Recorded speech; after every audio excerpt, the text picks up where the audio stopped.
They might have been forced to say some things that they didn't want to say, and that could be part of it. Absolutely. You know, they could have done it, but there's a lot of weirdness with the moon landing. It's been over 50 years since the first moon landing, and NASA hasn't made plans for a second trip. 1, 0, all running. 30 feet, 2.5 down. Okay, Neil, we can see you coming down the ladder now. Could they have seen something they would rather be quiet about? Let's find out as Joe Rogan reveals why NASA never returned to the moon. The space race. We choose to go to the moon in this decade. We shall make up and move ahead. There might have been several mind-blowing events in the 1960s, but the highlight of that decade is the successful moon landing which was conducted by NASA. But at the start of the decade, the whole world would have thought that President Kennedy was going crazy when he announced that the United States would take a trip to the moon before the decade ends. Space is open to us now, and our eagerness to share its meaning is not governed by the efforts of others. We go into space. In fact, no one would have probably taken him seriously because he made this statement at a time when the United States was far behind in space exploration. No rockets, no space center, and not even a single record of a space travel attempt. Okay, here is a secret. It wasn't like the president fell in love with the moon overnight, or that he suddenly developed interest in space. His idea was simply fueled by the fact that the Soviet Union was way ahead of the United States in space exploration. Few weeks before President Kennedy made his statement, the Soviet Union grabbed the title for the first man in space when they sent a cosmonaut named Yuri Gagarin to space, and he returned safely after orbiting the Earth. First of all, we wanted to beat the Russians because we were in a race to see who can get to the moon. And here's one of the things that we do know for a fact. The Russians faked a bunch of shit. So, this would be the reason why the US government thought of taking it a step further and showing the Soviets who was boss. Well, whatever the motive behind the project was, what matters is that the government poured funds into it, and the whole thing kicked off 5 years after the president's announcement. On the 27th of January 1967, the Apollo 1 space capsule was set to launch, and a ground test was scheduled to be held at Cape Canaveral Spaceport in Florida.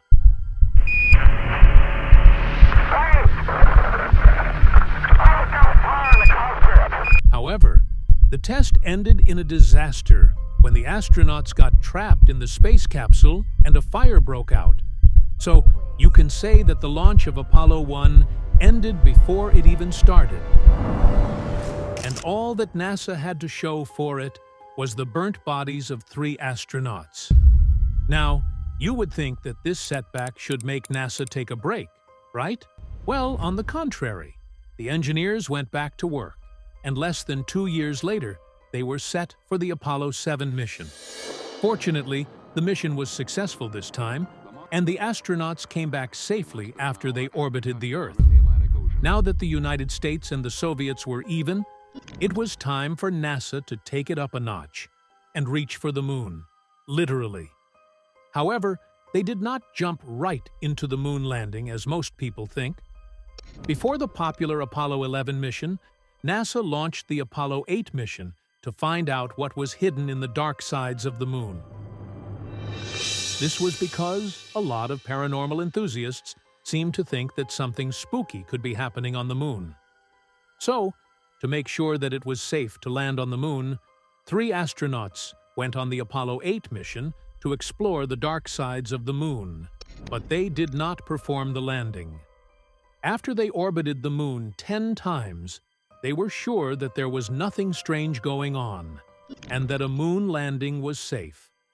But here is the question. Could they have seen everything happening on the moon from inside a space rocket? Could the terror have hidden itself from their eyes, or was there really nothing going on? Maybe they really didn't see much, or they were probably hiding something from the world. The Apollo 11 astronauts would probably find out. Right after the Apollo 8 mission, Apollo 9 and 10 were launched consecutively in the same month, and their mission was to test the transfer from the space shuttle to the landing capsule. With the success of Apollo 9 and 10, the Apollo 11 mission launched with 2 astronauts who would later become a household name. Yeah, you know them, Buzz Aldrin and Neil Armstrong. On the 16th of July, 1969, the Saturn V rocket launched from the Kennedy Space Center with these 2 guys, and after about 76 hours of travel through space, the rocket reached the orbit of the Moon. At exactly 10:56 p.m. the next day, the lunar module landed on the southwestern edge of what they called the Sea of Tranquility, and Neil Armstrong said his first words on the Moon. "The Eagle has landed," before setting foot on the lunar surface. Tranquility Base here. The Eagle has landed. They erected the flag of the United States, took samples of the moon dust and geological structures, and 3 days later, they were on their way back to Earth. The fact that they landed on the Moon and even returned in one piece was a big plus for the United States government, and it now gave them an edge over the Soviets, who were also secretly planning a moon trip, though they denied it, and were probably hoping that the Apollo 11 would end in another disaster. However, if one moon landing gave the United States so much pride, the question is, why haven't we gone back in over 50 years? Well, you're about to find out. Why have we never gone back? That since 1972. That's the one where Yeah. I've never looked into the moon landing. I think it's kind of goofy, right? Well, it's But- weird. It's a weird one. Why have we never gone back? It's been 50. Surely our technology is far superior to what it was in 1969. Compared to 50 years ago, there is a glaring difference in the kind of technology that is available to us. And for this reason, it looks like a trip to the moon should be easier now than it was in 1969. It would even be easier to take proper pictures and videos from the moon. However, the whole world is shocked and amazed at how NASA is not making any plans for another trip to the moon. Since they tried the Apollo 14 mission in 1972 and it almost ended in a catastrophe, they haven't made any other attempt to go back. Sincerely, landing on the moon could be a one-time opportunity that may never repeat itself until another life, probably. So, instead of putting other astronauts in danger just to repeat the moon landing experience, NASA just decided to end it when the Apollo 14 mission failed. Possible catastrophe. Talking of a one-time opportunity that may never repeat itself, there seems to be a lot happening on the moon, and Neil and Buzz were just probably very lucky to come back alive. An example of that is the catastrophic micrometeorite that flies around in the moon.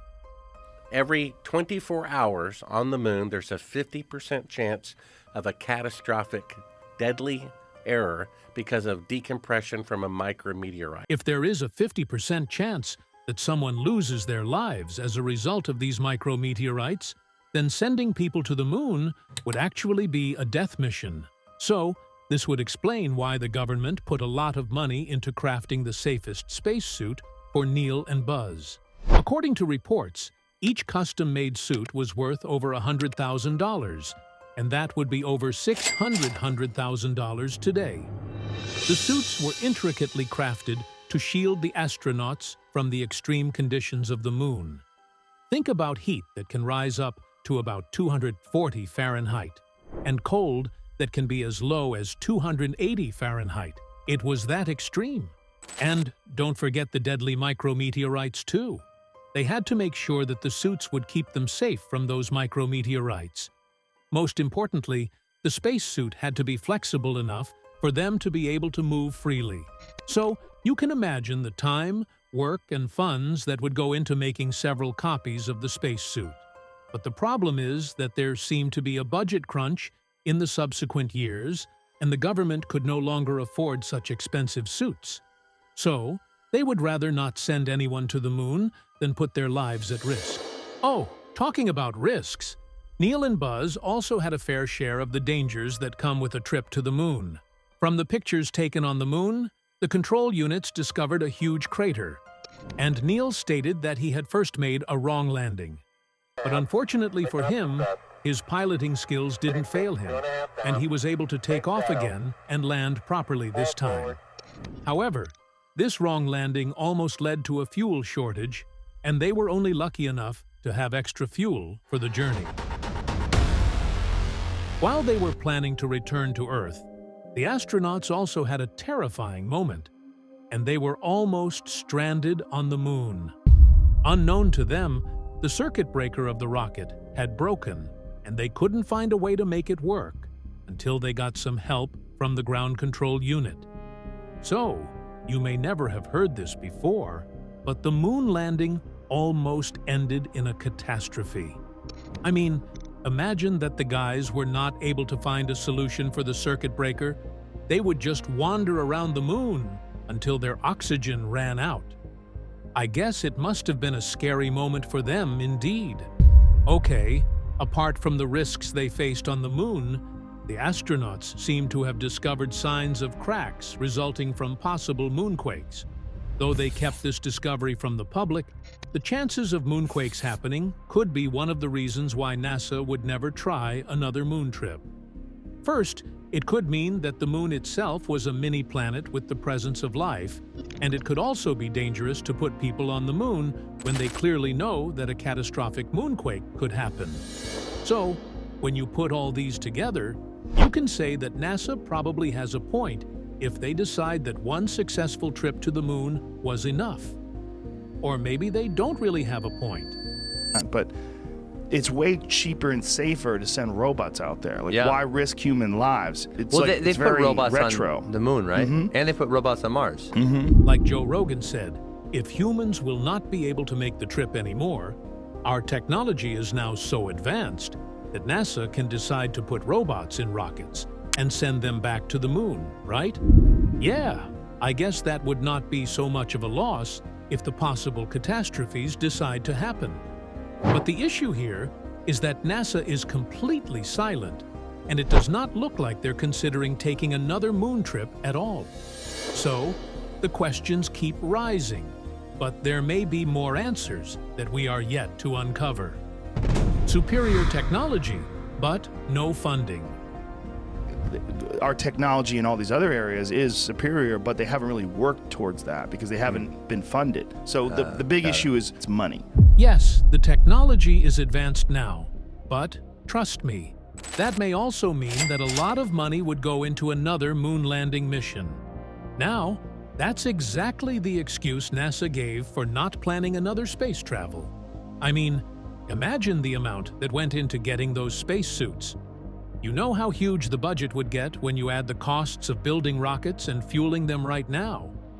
Well, just in case you think that the budget issue is not enough reason, I guess you should know that NASA may need more gadgets right now than they did in 1969. According to research, they would need 3 advanced rockets that are even way heavier than Saturn V to complete the mission. Not happen. You need 3 rockets, each weighing, each being 10 times the tonnage of the Queen Mary, or some 800,000 tons each. So, if NASA would go on another trip to the moon, they need to raise their budget for a rocket by about 600%. But that's not all. The estimated cost of fueling the rockets could be crippling because research has shown that they would need to go on 9 trips to the moon and back just to test the amount of fuel they would need to complete a trip. You know what that means? They have to fuel 3 rockets and take them on a test drive to the moon 9 times before they even think of going on the real mission. To return to the moon, we need to make 9 fuel trips first to ferry the fuel necessary to be able to go to the moon from there. You have to make multiple fuel trips to go to the moon. Moon disease. Another scary thing in this moon landing story is the possibility of a moon disease. So when Neil and Buzz came back from the moon, they were not allowed to come in contact with anyone. They were both quarantined for 21 days. and Neil even had to celebrate his birthday in quarantine. The government took this step to keep the world safe from the outbreak of a possible moon disease. I mean, we're talking about a place with dust that smells like gunpowder, micrometeorites flying around, and an entire atmosphere that carries things that are totally strange to us. So, if the astronauts had come in contact with any of these things, you can be sure that the world would be in for a long ride. You can imagine a moon disease turning people to alien-looking zombies. Okay, that's a bad joke. But the government understood that there was more on the moon than we would ever know. So, the possibility of a moon disease breaking out on our planet is something no one is prepared for. And that would be another reason they decided not to go on other trips to the moon. I mean, what if the guys were lucky the first time, and the moon disease was only waiting for a second visit? You know what, guys? I guess it's better to keep the world safe from an alien disease than to land on the moon a second time. Again, I think this is another reasonable excuse for not going back to the moon. What do you think? Conspiracy theory. Well, it looks like NASA has some good reasons and some weird ones too, but that's not all. Since 1969, there have been several controversies about the moon landing, and you can blame conspiracy theorists for that. These theorists came up with several claims that the moon landing never happened, and though there were several proofs staring at them, they seem to stand with their belief that the moon landing was just a worldwide sham. In fact, there are several claims that the videos and pictures from the moon were fake, and that some of the artifacts that the astronauts brought back to the Earth were not real as well. So, most times, before you even raise a question about NASA going back to the moon or not, you may have to deal with the speculation, what if the moon landing never happened in the first place? However, think about this. The Soviets were secretly involved in the space race with the United States, so there is a really big chance that the conspiracy theories and controversies about the successful moon landing were probably their idea. I mean, since it looked like the United States was winning, the only thing they could do was to raise unnecessary dust. In fact, they had an in-house person at the Kennedy Space Center. The head of the engineers at the Space Center was a full-blooded Nazi. Yep, I bet you probably didn't know that. So, now you know how easy it was for the Soviet Union to make their theories and conspiracies believable and widely accepted by some people. Where they took a bunch of Nazi scientists and relocated them to the United States. We lost some of them to Russia. Russia scooped up some of them. But when we ended the World War II and Nazi Germany collapsed, we went in and took the scientists. Well, most of the big guys in tech are from Russia, and the United States clearly knew this. So, imagine that they had to hire people from their rival's camp so that they could beat their rival. How strange does that sound? As expected, the Nazi guy betrayed the United States at the end of the moon landing and even wrote a book about how the landing was impossible. So, the widespread controversy about the moon landing was mostly birthed by him and backed up by the Soviet Union. Anyway, the proof of the moon landing is there, and most importantly, the flag of the United States is flying on the moon. So, the conspiracy thing is just by the way. And what matters is that a feat was achieved by a nation for all of mankind. All right, this is where we would call it a wrap. What do you think about NASA's decision not to go back to the moon? Or are you of the school of thought that the moon landing never even happened? Let us know what you think about this video in the comments section. And if you have any questions about the topic, you can ask in the comments as well.